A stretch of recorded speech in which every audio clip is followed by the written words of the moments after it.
Hello and welcome to Bolt Action Reloading. In today's video we're going to do some more load development with our Thompson Center Compass chambered in 300 Winchester Magnum. We're going to be working with the 220 grain Sierra Match King along with Alliance Reloder 26. Stick around.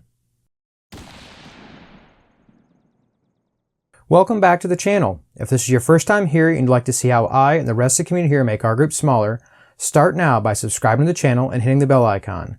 That way you'll get notified when I post new videos and you won't miss anything. Guys, in today's video we'll be furthering our testing in 300 Winchester Magnum. Today we'll be testing the 220 grain Sierra Match King along with Alliance Reloder 26. Before we get too far into it today, our test platform is the Thompson Center Compass chambered in 300 Winchester Magnum. As you can see, we've replaced the factory plastic stock with a Boyds Pro Varmint laminated hardwood stock with adjustable comb height. We've also added a 20 MOA EGW long action scope base. The scope we're using is an SWFA fixed 16 power scope, mil-mil. It's currently wearing 30mm Seekins precision scope rings that we've upgraded from our SWFA scope rings that we were previously using. The factory trigger has also been upgraded with an MCARBO trigger spring kit. And not to neglect it, out at the end of the barrel we have a Precision Armament M42-72-308 brake. At this point in our project we have tested some initial loads, as well as done a quick velocity node workup, and just a little bit of cartridge overall length testing with the 220 grain Nozzler custom competition, as well as this 220 grain Sierra Match King. Truth be told, we actually shot this test that we're going to talk about today before that cartridge overall length testing. So these tests today will be ran at the cartridge overall length stated in our load data. At this point, we've actually started developing several velocity charts with several projectiles to find out where pressure is, and that's where we'll be continuing with today. If you'd like to start the series from the beginning, I'll put a card up and you can check out their playlist, or feel free to just stay with us right now. So guys, today's test is basically going to be patterned after the Scott Satterlee load development method. Not saying that that's the entire value of our test. Today we are basically testing out these projectiles with this powder combination in this brass and looking for pressure as we work our way up. Obviously also we'll be looking for velocity nodes in our data, but pressure and velocity along with our load workup will be part of our primary goals. So getting right into our load test, our load data today is actually based from Alliance website. The actual load data is for this exact projectile. The max charge Alliance states for Reloder 26 is 74.2 grains at a cartridge overall length of 3.340 inches. Their load data is actually based on a federal case, and because of the slightly reduced case volume from at least our federal cases average somewhere around 91 grains, and the ADG Brass we're using today averages somewhere around 90.65 grains. So we could expect a slight velocity increase due strictly to case volume based on our load. However, we will be looking for that as we shoot our loads. Based on this information, we should be expecting a target velocity of somewhere around 2,826 feet per second, at least if we were to believe our load data. So today we're actually going to be sticking pretty closely with that. The load data we're choosing today is going to keep that same overall length. Obviously we're using our Atlas Development Group brass. It's premium brass. We're really excited to start trying this out and see if maybe this is going to shrink our groups just with the brass, because we certainly, on our initial loads of this projectile, we weren't really impressed. This is the initial firing for this brass, so we will be fireforming during today's test. Obviously for our power, we're using Alliance Reloder 26. We're actually going to be starting at 71.3 grains and working our way up to only 74 grains. Because of our difference in case capacity, we are going to slightly reduce our max charge, and we would stop early if we saw any excessive pressure signs. As in most of our testing lately, we've been using the Federal 215M Large Rifle Magnum Match Primers. We're going to take you out to the range in just a couple seconds. I don't want to get your hopes up. Keep in mind, we are shooting these at the 3.34 inch mark where we have shot them before.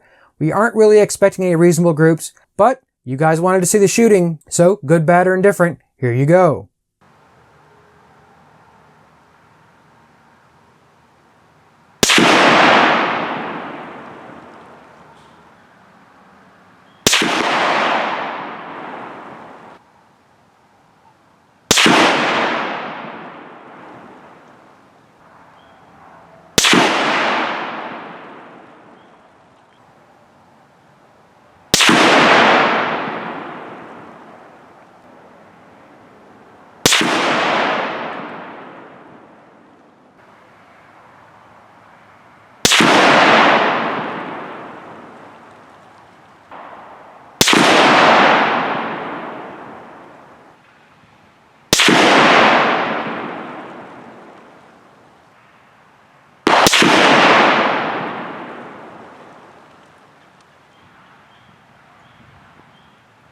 So guys, I hope that met all your expectations.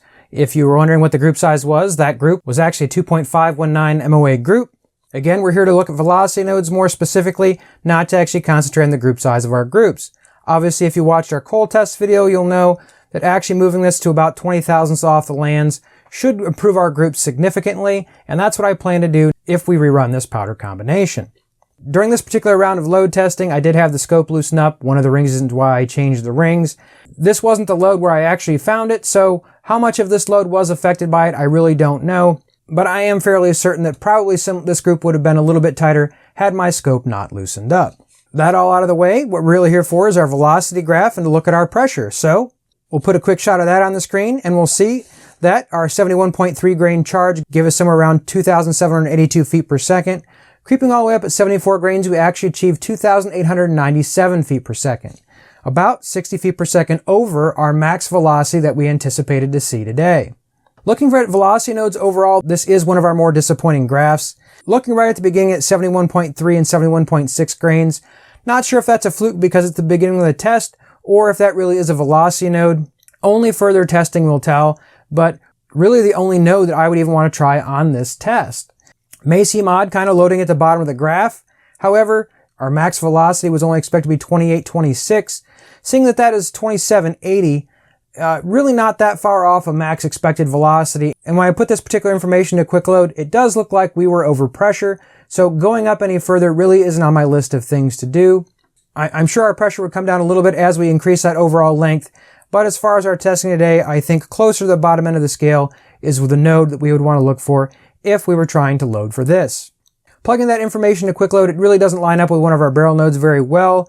It is slightly off. Our barrel node actually would be about 4 grains lighter, the best I can figure. But again, I'm new, so we talk about that more when we revisit this load with a different overall length. The other thing that's really important is if we take a look at our brass, put our brass on the screen, we'll see really not significantly different than what we've seen before. Obviously, most of the loads that we tested are getting closer to that higher pressure, so we're seeing flattened primers and primer cratering. The primer cratering really doesn't look any different than the factory loads that we've already tested. No real ejector marks in any of the brass from today's video. Like I'll always say, decide for yourselves, but really nothing on here that alarmed me, and that's why we did complete the test. Had I saw the pressures that we should have had to get to actually get this expected velocity, I might have stopped a little sooner. Certainly reaching 2910 at that 73.7 grain charge was actually the max velocity we saw today. Was not what I expected, and I certainly wouldn't recommend loading there to anyone. So if you guys have been following this series, you'll know probably the next test with this projectile, we honestly might actually move back to H1000, seeing as we saw a little bit better velocity node when we tested the Nozzler Custom Competition. If we do revisit Reloder 26 in this particular case, we probably will pick somewhere around that 71.3, 71.6 grain charge. See what the statistics we can get. We're still looking for a low SD load and haven't really found one yet. If you guys are 300 Winchester Magnum experts, really love to know what your secrets are to actually getting those lower SDs in this platform. Really haven't seen anything I'm impressed with just yet, but we are still early on in our process. So obviously be looking around for more videos talking about our 300 Winchester Magnum. We are putting a significant amount of effort into that. Lots of stuff to come on the channel. At this point, we've actually bought a new die set, but we'll probably get into that in another video. But as we tune this load, we might tune our coal even further, look for some more velocity nodes with those correct cartridge overall lengths, and see if we can really get these loads tuned in. So even if you guys aren't reloading for 300 Winchester Magnum, I hope you enjoyed today's video. If you have any comments or questions, please put those in the comments section below. If you're wanting to keep up with this project, please make sure you subscribe to the channel, hit the bell icon so you get notified when I post next week's video. I hope to see you next week, and until then, stay safe in small groups.